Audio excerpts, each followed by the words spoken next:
Assalamualaikum warahmatullahi wabarakatuh. Halo semuanya teman-teman, selamat malam. Gimana kabarnya? Semoga selalu dalam keadaan sehat walafiat. Nah, tidak terasa nih buat teman-teman yang udah lolos ke SKB, bakal mulai tes mulai dari besok ya, hingga sekitar tanggal 20 Desember. Teman-teman harus menunjukkan yang terbaik dan saya doakan teman-teman mendapatkan hasil yang terbaik. Tentunya teman-teman di tes CAT ini teman-teman juga harus kejar-kejaran nilai. Jangan sampai nanti teman-teman yang di urutan bawah bisa menyaingi teman-teman semua. Selain itu juga yang posisinya masih di bawah nih harus mengejar untuk mendapatkan nilai maksimal di SKB CAT. Nah, teman-teman semuanya ketika kita belajar SKB CAT tentunya yang pertama ada soal Tridharma, Etika dan Tridharma Perguruan Tinggi, 20 soal. Kemudian yang kedua ada soal literasi bahasa Inggris. Yang ketiga ada soal penalaran dan pemecahan masalah. Dan yang terakhir adalah dimensi psikologi. Nah, dari 4 subtes ini tentunya teman-teman harus menguasai berbagai konsep-konsep materi yang dijelaskan. Kenapa? Karena untuk mempraktekkan dalam menjawab berbagai soal, itu teman-teman harus kuat konsepnya dulu nih. Nah, teman-teman bisa banget untuk yang udah ikut bimbel ya ataupun yang belum bisa banget cek di cuitandoset.com. Di situ banyak banget dijelaskan tips dan triknya. Secara sederhana, yang pertama kalau kita bicara etika dan tridharma perguruan tinggi, teman-teman harus menguasai aturan-aturan yang berkaitan dengan dosen. Misalnya apa sih tugas dosen, lalu jabatan dosen itu ada apa aja, kemudian tidak kalah pentingnya juga seperti metodologi penelitian, itu teman-teman harus kuasai. Gimana cara teknik untuk menentukan sampel, gimana metode-metode penelitian yang digunakan, walaupun teman-teman itu bukan memiliki bidang kajian ilmu yang sama, tapi dalam soal itu kan pasti banyak ilustrasi-ilustrasi yang berbeda, teman-teman ya. Misalnya, ternyata ilustrasinya tentang ilmu komunikasi yang ditanyakan soal metodologi penelitian. Nah, tapi kalau teman-teman udah menguasai metode penelitian itu apa aja, misalnya kualitatif, kuantitatif, dan lain sebagainya, banyak banget. Nah, itu biasanya teman-teman nanti bisa menerapkan dalam berbagai jenis kasus itu dengan sangat mudah.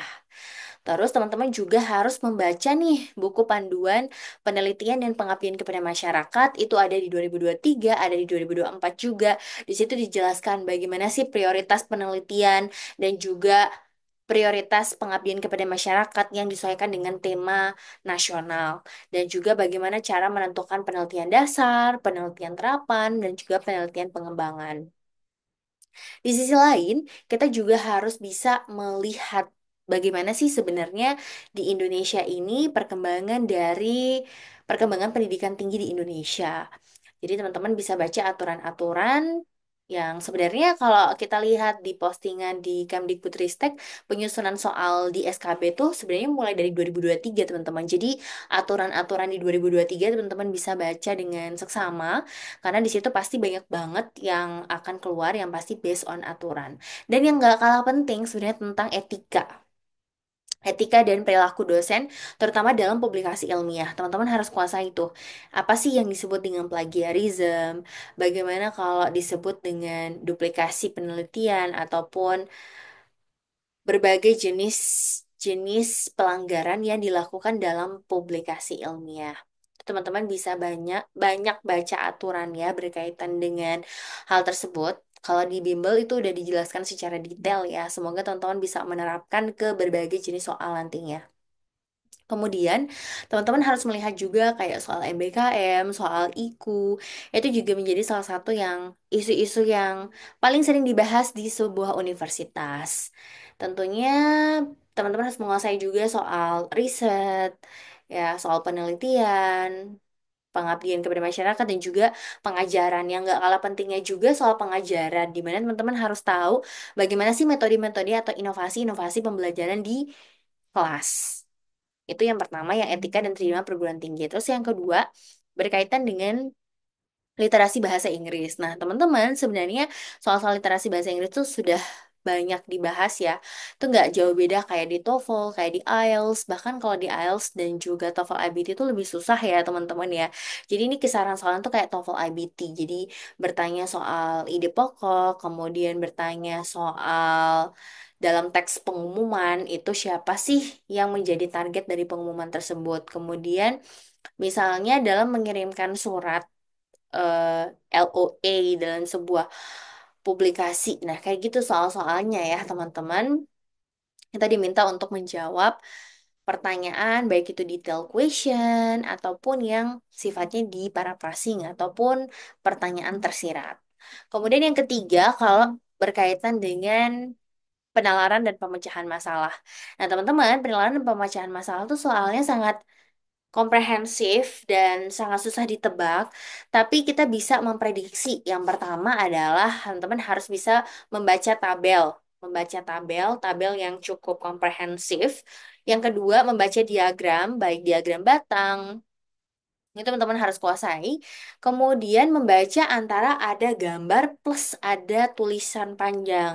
Ataupun ada tulisan panjang saja. Itu juga harus dipelajari. Banyak teman-teman yang cuma dapat kayak grafik aja. Tapi di sisi lain juga ada yang dapat grafik plus tulisan. Jadi kalau menurut saya mending semuanya dipelajari.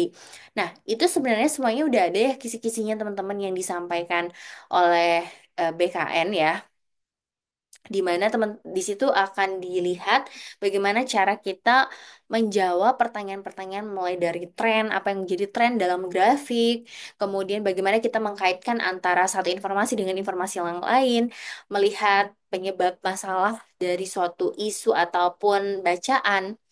Kemudian yang terakhir ada dimensi psikologi. Nah, teman-teman, dimensi psikologi ini jangan cepat-cepat untuk latihan soal aja gitu ya. Tapi teman-teman harus bisa menguasai konsepnya, memahami bagaimana etika dan perilaku dosen.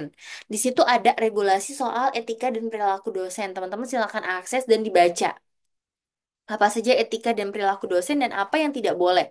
Saya contohkan seperti ini. Dalam situasi soal digambarkan bahwa misalnya saya Rizka menulis dengan Akbar.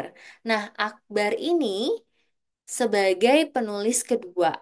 Nah, tetapi Akbar itu tidak, saya mengajak Akbar untuk masuk ke dalam penulisan, tapi Akbar tidak berkontribusi apa-apa.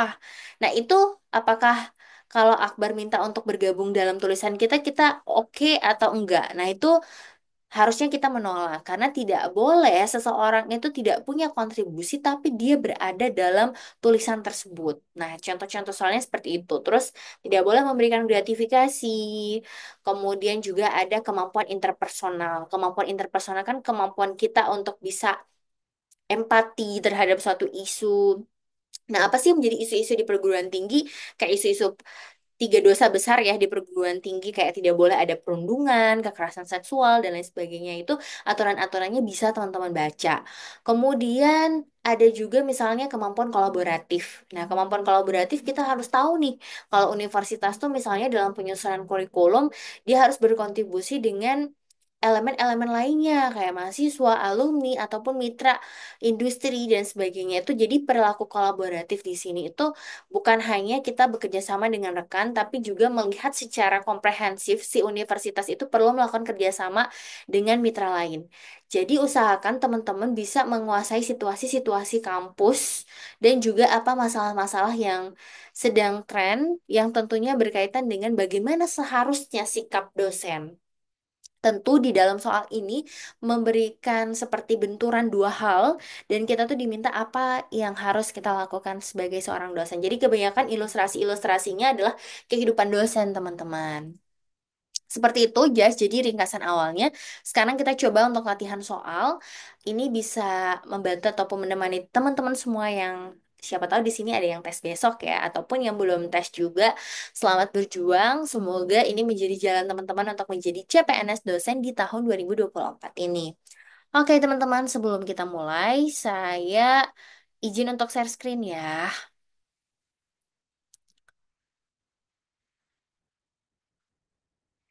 Nah, teman-teman, sebelum kita latihan soal, saya ingin mempromosikan nih. Jadi, ada tryout mandiri yang disediakan oleh cuitandosen.com dan ini adalah soal tryout mandiri yang berbeda dengan soal tryout yang ada paket bimbelnya di batch 1, batch 2 ataupun fast track. Tapi di sisi lain kita juga buka nih teman-teman yang belum pernah ikut bimbel terus pengen ikut CAT-nya aja untuk tryoutnya aja boleh ya. Silahkan nanti teman-teman cek di cuitandosen.com ya. Nah, jadi di cuitandosen.com itu kita membuka beberapa layanan. Oke, sebentar saya buka. di sini. Nah, ini teman-teman, jadi paket di cuitandosen.com ada yang teman-teman bisa pilih ini 3 kali tryout SKB dosen. Ini rekomen banget. Kenapa? Karena di sini itu soal-soalnya hot dan sebenarnya kita berusaha memberikan soal tersebut adalah agar kita pengen teman-teman tuh bisa menguasai konsepnya yang diterapkan nanti ke dalam jenis soal apapun. Kan nggak mungkin soal tryout tuh sama persis plek-ketiplek ya dengan soal nanti di saat tes. Tapi setidaknya itu bisa menguji atau mengasah kemampuan teman-teman ketika mendapatkan soal apapun teman-teman tuh ready atau siap. Kemudian ada juga paket bimbel, tapi ini udah lewat teman-teman yang belum dan mungkin yang tesnya belum besok dan pengen tahu belajar dulu gitu ya dari nol, itu bisa banget join di paket bimbel. Tapi ini udah berakhir, jadi paling bisa nonton rekamannya ya teman-teman. Dan ini murah banget ya kalau yang ini yang 3 kali tryout tadi itu cuma 100.000 teman-teman dapat 3 kali dan itu soalnya beda-beda ya. Jadi soalnya nggak mungkin muncul berulang kali. Nah ini rekaman, kalau teman-teman yang pengen lihat rekamannya doang ada 180.000. Kemudian kalau yang belum pernah ikut bimbel di batch 1, kemudian pengen coba latihan soal lagi karena kurang, kalau cuma 3 kali latihan soal, teman-teman bisa di sini. Terus juga fast track ini tuh benar-benar latihan soal, tapi dapat rekamannya juga teman-teman ya. Banyak juga yang ikut ini, dan yang terakhir di fast track, kalau teman-teman nggak belum ikut bimbel di fast track, ini kita bisa buka yang try outnya aja. Nah, silakan teman-teman pilih paketnya. Jadi tujuan adanya dari tryout itu sebenarnya yang pertama menguji kemampuan teman-teman berkaitan dengan manajemen waktu. Karena yang disediakan waktunya itu sekitar 90 menit untuk 80 soal. Jadi teman-teman harus bisa memanajemen waktu dengan maksimal. Ya, ini ya teman-teman untuk 100.000 aja teman-teman bisa dapat 3 kali tryout. Oke, kita langsung latihan soal ya. Oke, maafkan ini ketutup jadi saya matikan dulu kameranya. Silakan teman-teman bisa di-skip dulu ya untuk mencoba menjawab supaya nanti kita bisa diskusi bareng. Oke, kita langsung aja. Jadi di sini pertanyaannya adalah perhatikan pernyataan berikut yang menjadi bagian dari inovasi pembelajaran. Nah, teman-teman kalau misalnya udah baca soal seperti ini, teman-teman tuh langsung memprediksikan bahwa oh iya ya, inovasi pembelajaran tuh ada apa aja dan kita langsung kepikiran nih untuk cara jawab cepatnya.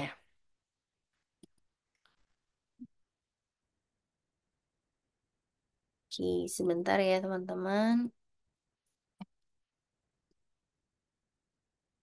Oke, share.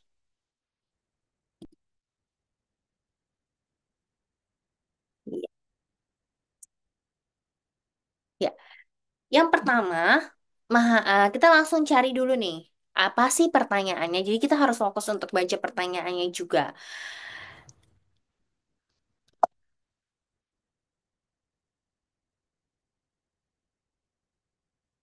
Oke, teman-teman, yang pertama, mahasiswa diminta untuk menganalisis nyata kegagalan komunikasi dalam sebuah perusahaan seperti konflik antar tim yang menyebabkan penurunan produktivitas untuk memahami penyebab dan dampaknya. Dua, mahasiswa bekerja dalam kelompok untuk menyelesaikan masalah komunikasi bisnis seperti hambatan budaya dalam komunikasi internasional melalui diskusi berbasis data dan juga fakta. Yang ketiga, mahasiswa diminta untuk merancang intervensi komunikasi berdasarkan pada masalah nyata yang mereka identifikasi melalui observasi di lingkungan bisnis dengan pendekatan berbasis tim. Nah, teman-teman di sini diminta bagaimana kalian bisa mengurutkan case study, problem based learning, dan juga project based learning. Nah, ini adalah hal yang harus teman-teman kuasai. Kenapa? Karena dalam metodologi pengajaran ketika teman-teman ngajar di kelas, ini tuh harus dikombinasikan. Jadi karena kita udah nggak pakai sistem teacher center aja ya. Oke, kita lihat kata kuncinya case study, problem based learning, dan juga project based learning. Kalau ini jawabannya apa, teman-teman? Ya, pasti urutan yang pertama case study.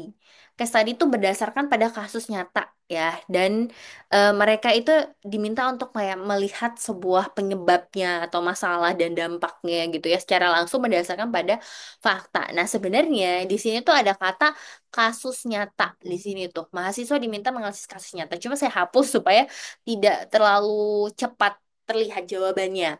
Yang kedua, nah, kalau problem based learning ini mahasiswa tuh seperti digunakan bekerja secara teamwork untuk bisa menyelesaikan sebuah case ya atau eh, permasalahan tertentu.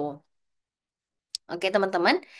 Jadi bedanya apa kalau yang nomor dua ini tidak berdasarkan kasus nyata juga nggak apa-apa ya. Jadi berdasarkan pada teamwork untuk mendiskusikan sebuah permasalahan ya yang diberikan dari dosen. Kemudian terakhir mahasiswa diminta untuk melakukan observasi. Nah, observasi itu kan berarti otomatis kayak seperti sebuah project. Mereka gimana caranya untuk menghasilkan sebuah output. Jadi otomatis jawabannya adalah yang A. Nah, teman-teman itu harus kuasai apa sih kata kuncinya. Kita lihat nih. Yang pertama, kalau case study itu sesuatu yang bersifat adalah menganalisis kasus-kasus nyata, teman-teman. Jadi memahami penyebab, dampak, kemudian bagaimana fokus pada pembelajaran melalui studi kasus. Nah, teman-teman pasti pernah ya diberikan studi kasus oleh dosen. Nah, itu ya. Jadi teman-teman harus bisa menguasai konsepnya. Oh iya, kalau case study itu berarti otomatis kasus nyata. Dan kita harus tahu apa penyebab dan apa dampaknya gitu ya. Jadi teman-teman tuh harus bisa menguasai konsepnya itu. Jadi nanti kalau dikasih ilustrasi soal tadi misalnya di ilustrasi soalnya tuh background teknologi informasi misalnya itu udah kuasai kan udah tahu kayak kata kuncinya tuh ini gitu loh. Problem based learning. Mahasiswa bekerja dalam kelompok untuk menyelesaikan masalah tertentu yang bersifat nyata dan kompleks dengan diskusi. Jadi diperlukan teamwork di sini teman-teman ya. Teamwork, diskusi. Jadi apa sih upaya-upaya yang harus dilakukan ya untuk menyelesaikan masalah tersebut. Kemudian terakhir project. Nah, project tuh kata kuncinya tuh kayak membuat sebuah project. Tahu kan teman-teman kalau project itu pasti teamwork bisa, individu juga bisa, tapi tujuannya adalah untuk membuat sebuah output. Ya, jadi kata kuncinya itu. Berarti ini merancang intervensi. Berarti otomatis ada output yang nanti dihasilkan. Jadi kayak tadi problem project adalah istilah-istilah yang harus teman-teman kuasai ya, karena itu basic banget. Jadi ketika teman-teman nanti ngajar pun, ini bukan hanya untuk menjawab soal, tapi ini juga berguna ketika teman-teman nantinya bisa mengajar di kelas. Oke, yang kedua, pertanyaan soal metodologi penelitian. Nah, teman-teman, silahkan nih. Kita jawab ya. Seorang peneliti ingin memahami bagaimana pengalaman karyawan memengaruhi kepercayaan diri mereka setelah mengikuti program pelatihan keterampilan komunikasi. Peneliti mewawancarai ini secara mendalam 10 karyawan yang telah mengikuti pelatihan dengan pertanyaan-pertanyaan terbuka mengenai perasaan mereka selama pelatihan, perubahan yang mereka rasakan selama pelatihan, dan juga faktor-faktor yang menurut mereka berkontribusi terhadap peningkatan atau penurunan kepercayaan diri mereka. Peneliti juga mengamati proses pelatihan secara langsung dan mencatat interaksi antara peserta dalam pelatihan.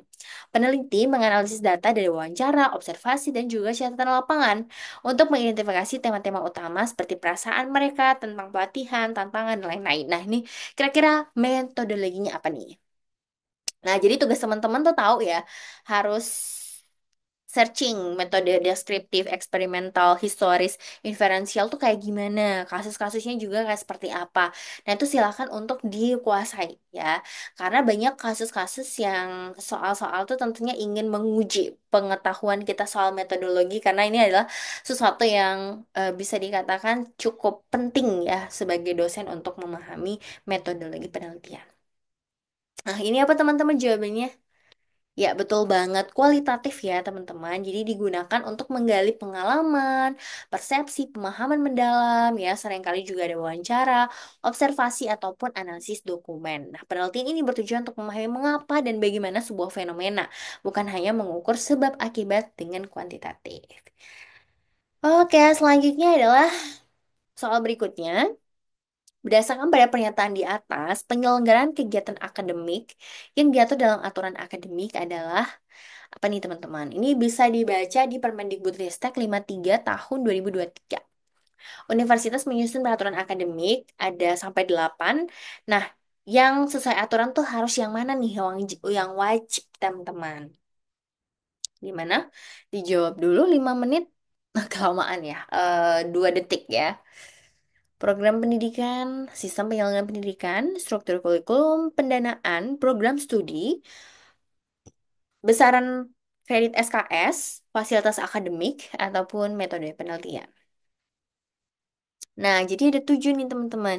Jadi ini jawabannya apa? Ada yang bisa? Nah, program pendidikan. Oke, program pendidikan masuk ya. Yang kedua ada sistem penyelenggaraan pendidikan. Oke, kemudian struktur kurikulum atau beban studi. Yang berikutnya MBKM, mahasiswa, oke, fasilitas akademik, masuk ya, dan evaluasi keberhasilan studi.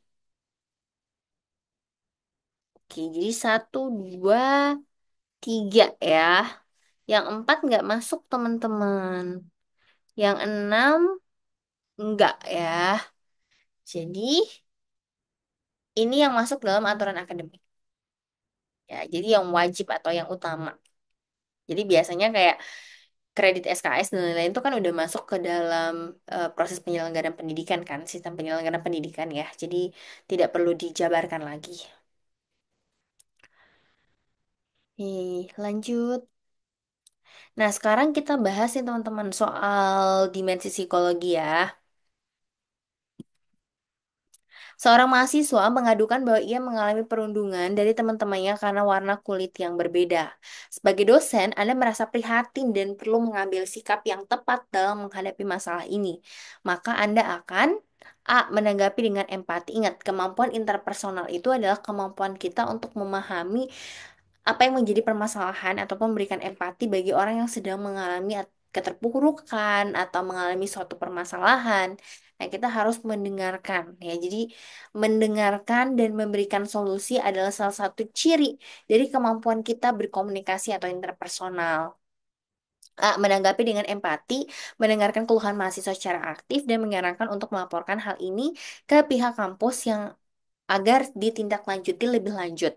Menanggapi dengan sikap netral, enggak ya teman-teman. Ini kan kalau di dimensi psikologi itu dari 1 sampai 5 ya teman-teman kita lihat nih. Menanggapi dengan empati, mendengarkan keluhan mahasiswa secara aktif, dan menyarankan untuk melaporkan hal ini ke pihak kampus. Ini udah bagus ya, ada empatinya dan juga ada mendengarkan keluhan dan memberikan solusi. Kita lihat yang B, menanggapi dengan sikap netral, mengingatkan mahasiswa untuk lebih tegar. Nah, ini artinya kita malah menyalahkan atau menyudutkan mahasiswa tersebut. Mendengarkan keluhan mahasiswa good dan menyarankan untuk berbicara langsung dengan teman-teman yang terlibat tanpa melibatkan pihak lain. Nah, teman-teman kalau seperti ini bisa saja kenapa si mahasiswa curhat karena dia sudah tidak bisa menyelesaikan secara sendiri. Oleh karena itu dibutuhkan seorang peran dosen. Mengabaikan masalah ini enggak ya. Kemudian mengambil langkah tegas dengan langsung berbicara kepada teman-teman yang terlibat. Ini juga bagus sebenarnya. Cuma sebaiknya kita menggunakan pendekatan-pendekatan interpersonal. Jadi jawabannya yang A, teman-teman. Jadi kalau kemampuan interpersonal itu harus melibatkan empati, komunikasi aktif, dan juga sikap pendukung. Dalam kasus perundungan penting untuk mendengarkan keluhan mahasiswa dengan perhatian penuh. Seperti itu ya teman-teman. Jadi di kampus itu dilarang ada kekerasan seksual, perundungan, pembulian, itu tidak boleh terjadi di lingkungan kampus. Berikutnya adalah kolaboratif. Kampus Anda sering mendapat penolakan ketika mahasiswa ingin melakukan magang di beberapa instansi. Hal ini mengingat bahwa penerimaan magang di instansi sangat terbatas.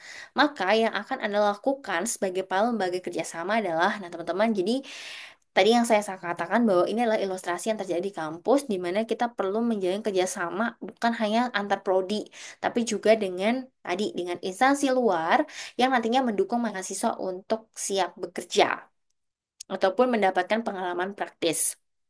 A. Mencari dan menjalin kerjasama dengan instansi lain yang relevan dengan program studi mahasiswa untuk memperluas peluang magang. Nih, ingat ya, kita sebagai kepala lembaga kerjasama ya, kita bukan sebagai dosen biasa ya. B. Mengadakan pertemuan dengan pihak instansi untuk membahas kendala penerimaan mahasiswa magang, seperti pengurangan durasi magang atau jadi di sini dibahas, oke sih, bagus, tapi ini tidak bersikap jangka panjang. Mengembangkan program magang berbasis online. Nah, ini kalau ini tidak semua magangnya berbasis online itu bakal seru ya teman-teman ya. Maksudnya adalah ada beberapa kompetensi yang bisa didapatkan oleh mahasiswa selama dia juga melakukan magang secara offline. Jadi magang secara offline itu juga masih penting. Kemudian menjalin hubungan jangka panjang dengan instansi melalui nota kesepahaman yang mencakup kuota magang mahasiswa secara tahunan. Ini bagus ya teman-teman, sesuai dengan perannya sebagai lembaga kerjasama. Jadi ketika nanti buat nota kesepahaman, tentunya di situ akan ada ketentuan-ketentuan mengenai magang dan juga berapa kuota magang, kemudian apa saja perjanjian dan apa yang didapatkan oleh mitra dan juga instansi. Jadi artinya proses magang itu tidak hanya menguntungkan bagi si universitas, tapi juga harus menguntungkan bagi si pemilik industri. Nah, jadi jawabannya dia ya teman-teman. Jadi harus melakukan hubungan jangka panjang dengan instansi melalui nota kesepahaman. Dengan adanya kerjasama formal, kuota magang dapat diatur lebih terstruktur dan hubungan yang baik juga nih antara kampus dan instansi. Oke, sekaligus sekarang kita akan bahas soal angka kredit yang baik banget yang bertanya soal perhitungannya. Bu Rizka adalah dosen asisten ahli yang mengajar 12 SKS. Ia juga berhasil melakukan publikasi pada artikel Jurnal Sinta 2 sebagai penulis pertama. Pak Agus sebagai penulis korespondensi. Pak Samuel sebagai penulis ketiga. Nah, jadi ibaratnya ada jurnal nih teman-teman ya. Saya ilustrasikan dulu. Pertama, Rizka. Ya, karena saya penulis pertama. Kedua, berarti otomatis Pak Agus. Tapi dia penulis kedua plus korespondensi, teman-teman ya. Jadi korespondensi itu ya kayak masukin di jurnal, dia yang ngurusin, bikin sesuai template, kemudian kalau ada revisi, dia pokoknya kayak menjembatani ya antara si editor dengan penulis. Yang ketiga, siapa? Yang ketiga adalah Samuel. Nah, otomatis kalau jadi ada dua ketentuan nih. Jadi biar teman-teman gak bingung. Misalnya Rizka nulis sebagai penulis pertama plus korespondensi. Maka nilainya itu misalnya ini tulisannya cuma Rizka dan Agus dan Samuel. Sama-sama tiga penulis, tapi Rizka ini plus korespondensi. Nah, ini aturan menurut POPAK. Di sini nanti Rizka mendapatkan 60%. Agus dan Samuel kan 40% ya, jadi 20%, 20%. Nah, beda kasusnya kalau misalkan si Rizka nih nggak sama, nggak sekalian sebagai korespondensi. Maka si Rizka ini dapatnya 40 dan si Agus juga sama karena tugasnya juga berat sebagai korespondensi. Jadi 40-40. Nah, si Samuel dapatnya 20%. Gitu ya teman-teman perhitungannya. Sekarang kan nggak mungkin kita ngafal semuanya ya. Teman-teman paling ngafal secara umum aja kayak si Sinta 2, Sinta 1 tuh berapa angka kreditnya karena itu gampang banget dan mudah untuk dihafal. Nah, jadi untuk Sinta 2 itu 25 teman-teman angka kreditnya. Otomatis si Rizka dapat berapa? 40% ya. 40% dibagi 100 dikali 25. Berapa teman-teman? 10 ya. Benar 10? Betul, jadi 10. Kemudian Rizka ngajar 12 SKS. Maka 12 SKS ini adalah untuk 10 SKS pertama, seorang dosen asisten ahli itu dia dapatnya adalah 0,5 dikali 10 sama dengan berarti berapa teman-teman? 5 ya. Kemudian 2 SKS-nya itu dinilai dengan kali 0,25. Jadinya berapa? Jadinya adalah 0,5. 10 tambah 5,5 berarti 20,5. Bener nggak? Oke, ini ya teman-teman. 10 15 ya, 15.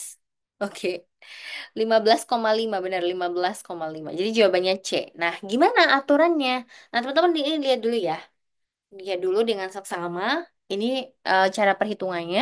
Kemudian saya kasih ini nih biar mudah dipahami ya.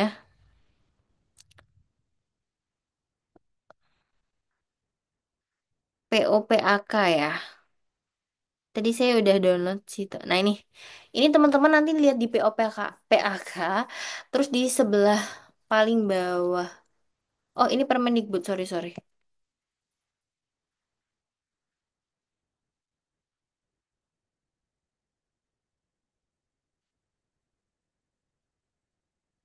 Oke, teman-teman, eh, kita nanti teman-teman cari aja POPAK yang 2024 yang terbaru. Di situ udah diatur. Jadi kalau misalnya asisten ahli 10 SKS pertama 0,5 berarti dikali 5. 10 SKS kedua 2 SKS berikutnya berarti 0,25. Tinggal dikalikan. Nah, berbeda kayak lektor. Lektor kasusnya beda. Semuanya udah ada di POPAK. Tadi hanya praktis satu soal gimana teman-teman nanti bisa praktis juga di beberapa soal lainnya ya untuk menyusun angka kredit. Jadi ini berguna bukan hanya untuk tes SKB, tapi juga kalau nanti teman-teman jadi dosen jadi lebih mudah ya untuk ngumpulin kumnya. Oke, teman-teman semuanya, selamat untuk berjuang di tes 2024 ini. Saya yakin teman-teman punya semangat dan juga punya antusias yang tinggi untuk bisa mendapatkan hasil maksimal. Tentunya jangan lupa berdoa dan semoga apa yang teman-teman usahakan selama ini bisa membuahkan hasil dengan maksimal. Terima kasih semuanya yang udah nonton dan yang juga udah ikut bimbel. Dan kalaupun ada yang belum ikut bimbel, cobain deh teman-teman try outnya. Minimal teman-teman ada gambaran bagaimana memanajemen waktu dan juga memaksimalkan untuk menjawab pertanyaan-pertanyaan yang hot ya. Seperti itu teman-teman semuanya, selamat berjuang dan tetap semangat. Jangan lupa subscribe yang belum subscribe dan saya yakin teman-teman semuanya yang nonton video ini bakal lolos di CPNS Dosen 2024. Amin ya robbal alamin. Terima kasih semua yang udah nonton. Wabillahi taufiq walhidayah. Wassalamualaikum warahmatullahi wabarakatuh. Sampai jumpa di video berikutnya. Terima kasih semuanya.